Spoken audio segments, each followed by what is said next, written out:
Hi guys! For today's video ay pupunta po kami ngayon sa Lian, Batangas para po i-visit ang family ng aking papa. Pagdating po namin Batang Tagaytay ay binuksan po ni Mama ang bintana ng sasakyan.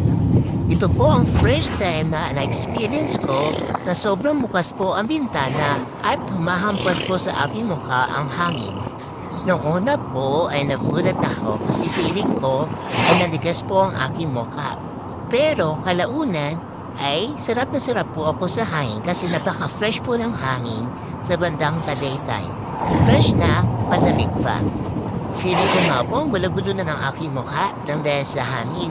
Pero na-enjoy ko po talaga ito dahil ang fresh at ang lamig po talaga ng hangin dito at ang ganda pa po ng paligid. Kaya na-enjoy ko po ang biyahe namin papuntang Lian, Batangas. Abangan niyo po ang aming next video para po sa aming mga activities sa